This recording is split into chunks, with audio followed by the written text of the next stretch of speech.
राम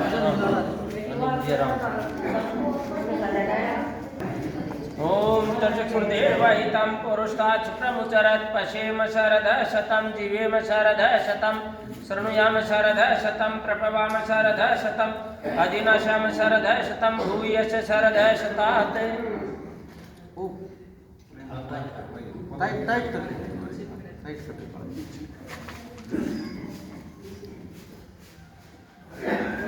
बोलो भारत माता की जय। बोलो योगीराज श्री कृष्ण महाराज की जय। बोलो श्री रामचंद्र जी की जय। बोलो गांव खेड़े की जय। बोलो बाबा श्याम सुंदर दास जी की जय। बोलो सभी देवी देवताओं की जय। बोलो सभी पहलवानों की जय। बोलो भारत माता की जय। बोलो जय जवान जय किसान।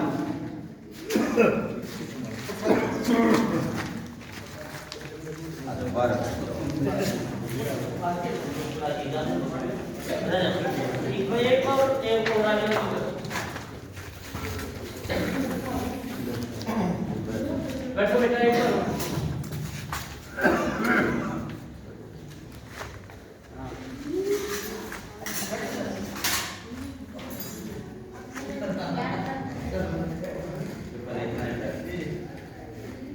कौन सा जी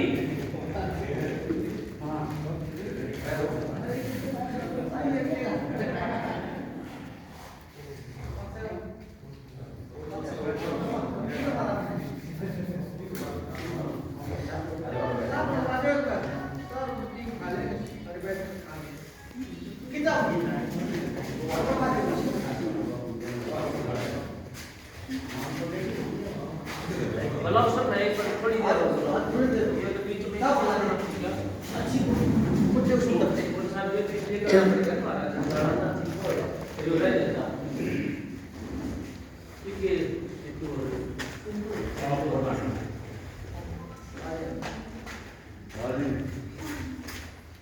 बेटा थोड़ा हाथ लिया दी बस थोड़ा ले लेना चलते इसको बस थोड़ा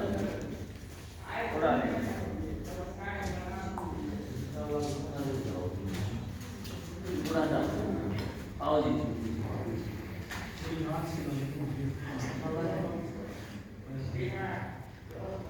सर्वे भवन्तु सुखिनः सर्वे सन्तु निरामयाः सर्वे भद्राणि पश्यन्तु हे सब सुखी रहें कोई न हो दुखारे सब हो निरोग भगवन धन धान्य के भंडारे सब भद्र भाव देखे सन्मार्ग के पथित हो दुखिया न कोई होवे सृष्टि में प्राण धारे।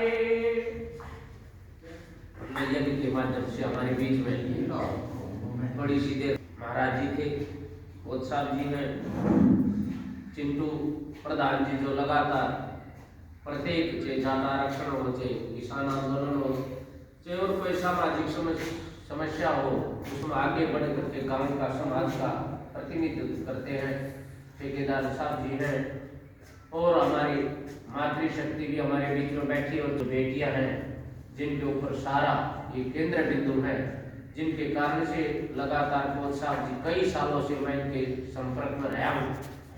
दो तरह की बातें हैं बिना संस्कार के बिना चरित्र के पहलवानी कर सकते और बोध साहब जी प्रत्येक अमावस्या के दिन यज्ञ करवाते थे। इनके यज्ञ के प्रति बहुत बड़ी श्रद्धा इनकी बहुत बड़ी श्रद्धा और बेटियों को अपनी बेटी मान करके बिल्कुल अपने नजदीक रख जो खाना ये खाते हैं अपने हाथ से खाना बनवा करके खिलाते हैं ऐसा अखाड़ों के अंदर बहुत ही कम देखने को मिलेगा क्योंकि लगातार प्रयास किया जाता है कि पहलवानों की पाकशाला अलग होती है घर की पाकशाला अलग होती है किंतु यहाँ इस अखाड़े के अंदर बहुत बड़ी बात है कि एक ही पाकशाला में परिवार के साथ साथ बेटियों का खाना बनता है और लगातार ये प्रयास रहा है कि हमारी बेटियों की नज़र हमारी बेटियों का विकास हमारी बेटियों की प्रगति कैसे हो किस तरह से इस देश को मेडल मिले क्योंकि ये गांव संतों का गांव तो है ही साथ साथ एक पहलवानों का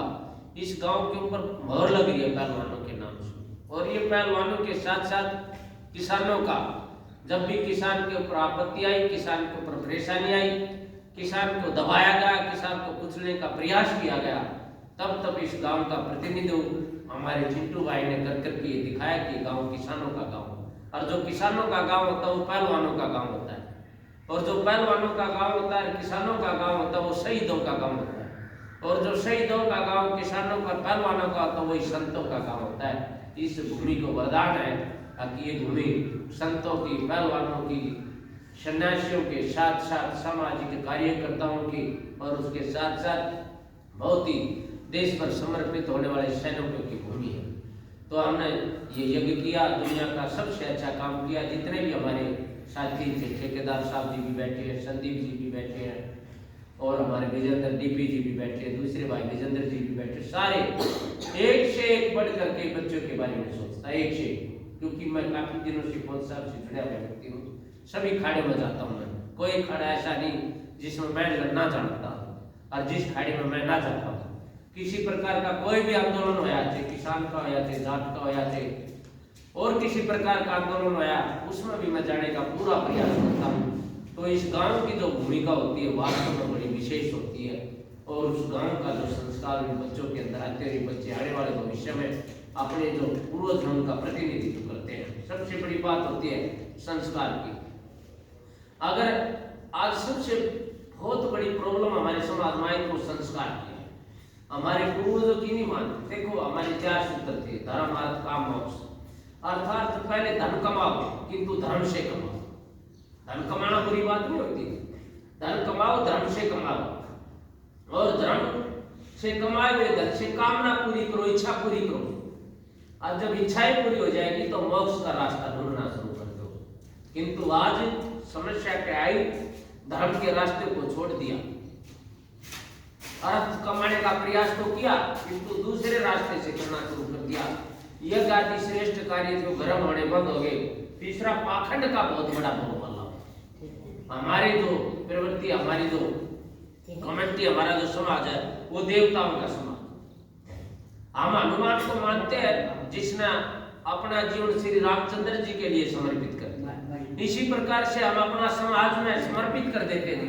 हम हनुमान का दूसरा रूप है, किंतु लोगों ने हमारे को बड़ो करके हमारा मिसयूज किया, पाखंड में बाढ़ा। अब तुम्हारे पितर छेद रहे हैं, तुम्हारे वो छेद रहा है, तुम्हारे को वो परेशान कर रहा है, और इस प्रकार से हमारे को मिसगाइड करके हमारे से लूट खसोट का काम किया।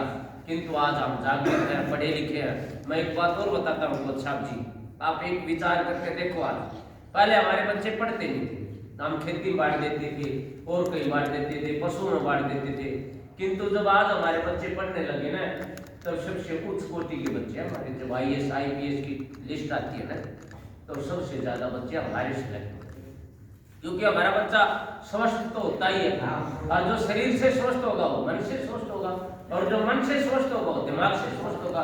इसलिए हमारे बच्चे आज किसी क्षेत्र में किसी से कम नहीं है। ये दूसरी बात है, अब सरकारों की जो भूमिका रही है वो हमारे प्रति अच्छी नहीं रही, वो हमारे बच्चों के प्रति अच्छी नहीं रही, और आने वाला जो समय है वो तो सारे का सारा हमारे लिए संघर्ष का समय रहेगा। इसलिए हमें अपने बच्चों को पढ़ाना है, खिलाना है, आगे बढ़ाना है। और मैं तो लाइन बोलूँगा, मेरे साथ बोलना, उस चीज़ से हमें बचना है। हमारे गांव के अंदर नशे की बुराई और कोई बुराई आ गई उससे दूर भगाने हमने इस प्रकार के प्रयास करने हैं। मैं एक वचन बोलूँगा, मेरे साथ बोलना। बर्बाद क्यों करी है तूने ये जवानी, करता है नाश क्यों तुम है नाश की निशानी। बर्बाद क्यों करी है तूने ये जवानी, करता है नाश क्यों तुम है नाश की निशानी। खाया कबाब तूने, पीली शराब तूने, कितना कमाया खोया, लाया निशाब तूने। खाया कबाब तूने, पीली शराब तूने, कितना कमाया खोया, लाया निशाब तूने। जीवन ये जवानी है ओस जैसा पानी, बर्बाद क्यों करी है तूने ये जवानी, करता है नाश क्यों तू है नाश की निशानी, बर्बाद क्यों करी है तूने ये जवानी। विषयों में फंस रहा तो फिर भी क्यों हंस रहा तो, चक्की में दाना जैसे वैसे ही पिस रहा तुम।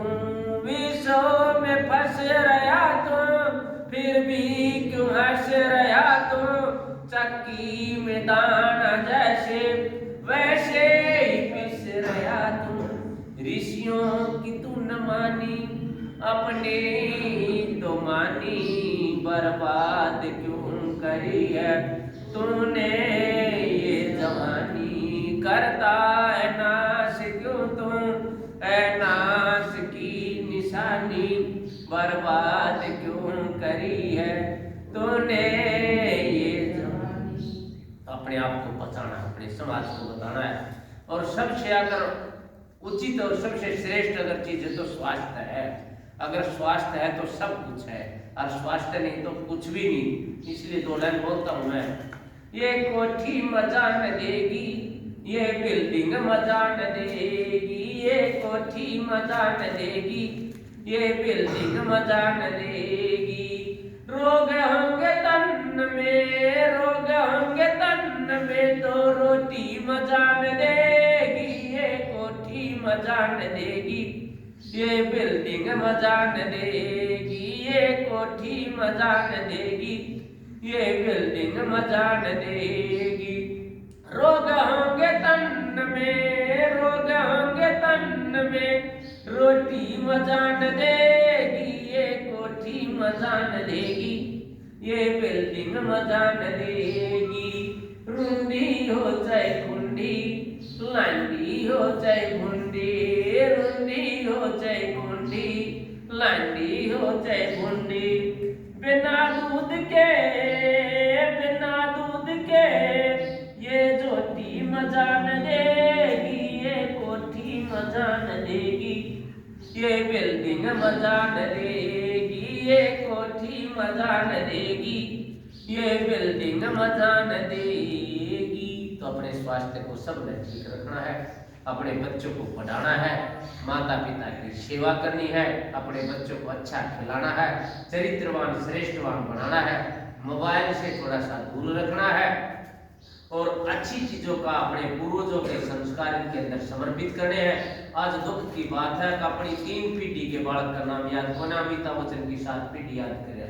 एक घरों के अंदर अच्छे से अच्छे चित्र लगाएं, चित्रों का बहुत ज्यादा प्रभाव पड़ता है। सद्गुरु राम जी का चित्र लगाएंगे, महर्षि दयानंद जी का लगाएंगे, स्वामी विवेकानंद जी का लगाएंगे, शहीद भगत सिंह का लगाएंगे, सुभाष चंद्र बोस का लगाएंगे। उनसे बच्चों के चरित्र पर फर्क पड़ता है। घर में अगर आपने किसी के घर में जाना हो, इस पहलवान यहाँ सभी पहलवानों के चित्र जब हॉल में लगेंगे तो पहलवानी जो बच्चा करेगा उसके अंदर तमन्ना होगी, ये पहलवान योगेश्वर दत्त का, ये बजरंग पुनिया का है, ये गीता फोगाट का है, या हमारे और भी पहलवान चंद्रगी राम जी पहलवान का है। तो बच्चे ने पता लगा इस पहलवान का दाव विशेष कौन था, इस पहलवान कौन सा दाव लगाया करता, इस पहलवान के अंदर क्या योग्यता थी, इसकी क्या क्वालिटी थी, तो बच्चे के अंदर इसी आचरण पैदा होगा। इसलिए अगर आपने किसी के घर में जाना हो तो आपने घर देखने की आवश्यकता नहीं, जिस बैठक में आप बैठो उसमें चित्र देख लेना, चित्रों से पता लग जाता है इस परिवार में कैसे व्यक्ति है, जैसे चित्र होंगे वैसा ही परिवार पाओगा। अगर शहीदों के अच्छे, संतों के अच्छे, राजनेताओं के चित्र है तो इसका मतलब इस घर में कोई ना कोई अच्छा व्यक्ति जरूर है। अगर एक्टर एक्टरनी के चित्र लग रहे हैं तो इस घर में कोई ना कोई एक्टर एक्टरनी जरूर अंदर पड़ रहा है, क्योंकि बिना चरित्र के, बिना विचारधारा के अच्छे चित्र नहीं लगते, और बिना विचारधारा के बुरे चित्र भी नहीं लगते। इसलिए हमने अच्छे से अच्छे चित्र लगाने हैं और माता पिता की सेवा जरूर करनी है, क्योंकि सबसे बड़े अगर देवता है तो हमारे माता पिता है। हमने कहीं जाने की आवश्यकता नहीं, जो हमारी आत्मा स्वीकार करे वो काम करना चाहिए, और जो आत्मा स्वीकार ना करे वो काम नहीं करना चाहिए। इसलिए माता पिता से बढ़ करके दूसरा देवता संसार में कोई नहीं होता। देवता अनेक प्रकार के होते, देवता किसे कहते हैं, जो देता है। देवता वो को जो मंदिर के अंदर बैठा रहा है, देवता वो है जो हमारे को लगातार दे रहा है। तो मैं 2 लाइन और बोल करके आरती बोलता हूँ, फिर मात पिता की कदर करे ना, 7 जन्म दुख पाया करे। जीते जी तो दुखी रहे, मरते ही नरक में जाया करे। बोलो जी, मात पिता की कदर करे ना, 7 जन्म दुख पाया करे। जीते जी तो दुखी रहे, मरते ही नरक में। पहले जन्म में कौवा बनेगा, काका करता पाया करे। पहले जन्म में कौवा बनेगा, पाया करे। कीड़े मकोड़े खाके में वो पेट खड़े में भरया करे। कीड़े मकोड़े ने वो पेट खड़े में भरया करे। जिंदगी थोड़ी लेके आवे, जल्दी ये मर जाया करे। जिंदगी थोड़ी लेके जल्दी ये मर जाया करे।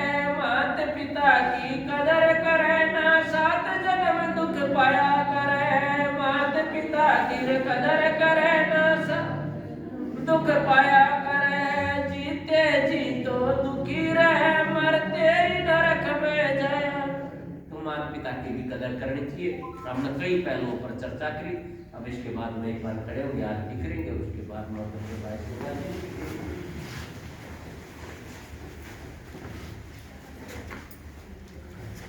ओम जय जगदीश हरे, स्वामी जय जगदीश हरे। आर्य जनों के संकट, आर्य जनों के संकट क्षण में दूर करी। ओम जय जगदीश हरे। जो जावे फल पावे, दुख मिल से मन का। दुख मिल से मन का, सुख संपत्ति घर आवे। सुख संपत्ति घर आवे, कष्ट मिटे तन का। ओम जय जगदीश हरे। मात पिता तुम मेरे, शरण करूं मैं किसकी। स्वामी शरण करूं मैं किसकी। तुम बिन और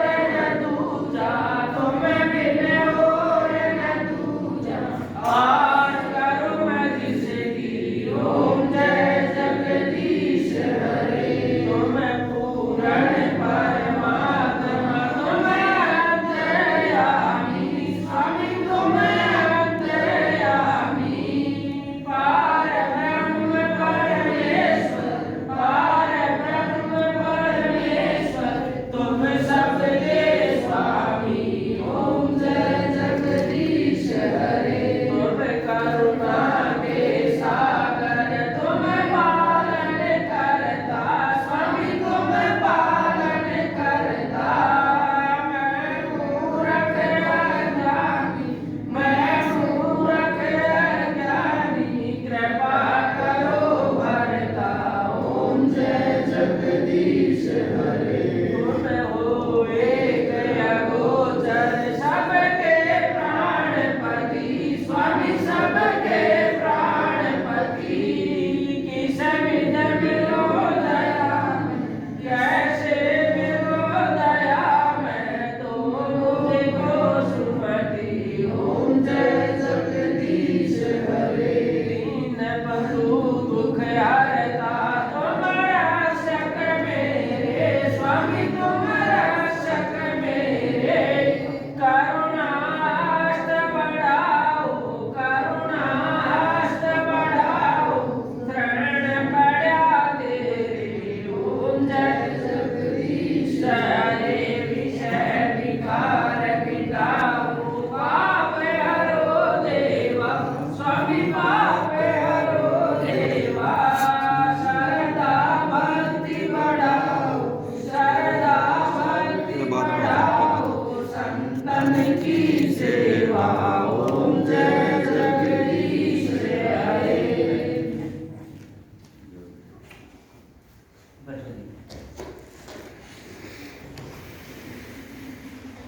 सीधे बैठते हैं, शायद की बात बोलते हैं। सभी सुबह शाम जरूर व्यायाम करेंगे, ये आसन जरूर हुआ। ओम द्यौ शांति अंतरिक्षं शांति पृथ्वी शांति आकाश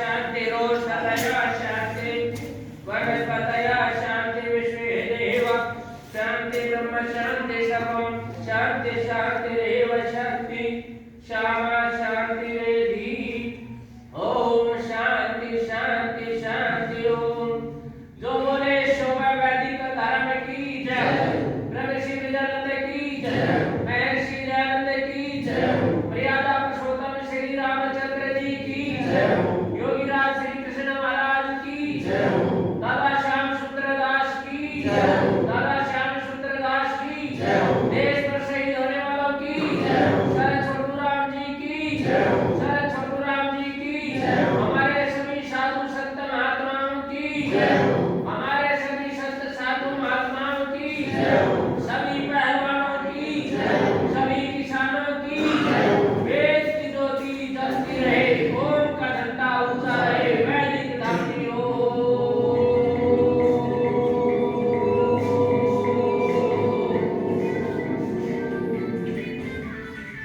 पहले नमस्ते परम पिता को, पहले नमस्ते परम पिता को, जिसने जन्म दिया। दो जी नमस्ते माता पिता को, दो जी नमस्ते माता पिता को, जिन्होंने गोद लिया। तीजी नमस्ते ऋषि दयानंद को, तीजी नमस्ते ऋषि दयानंद को, जिसने मार दिया।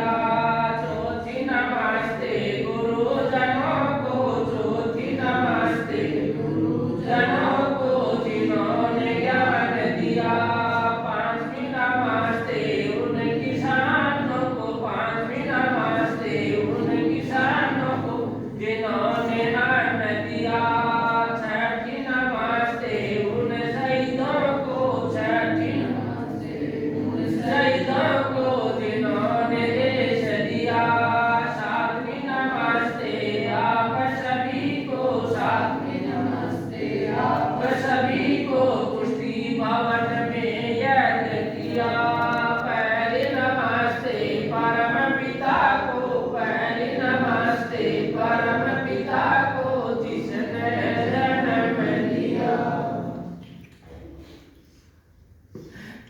ये कुछ बच्चा नहीं, बच्चा लगा दिया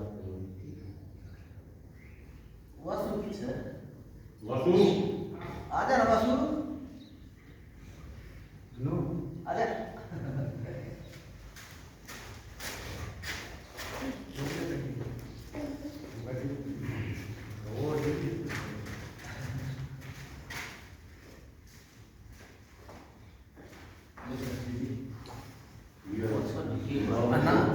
वासु आजा वासु को खाली दे दे ठीक मत वासु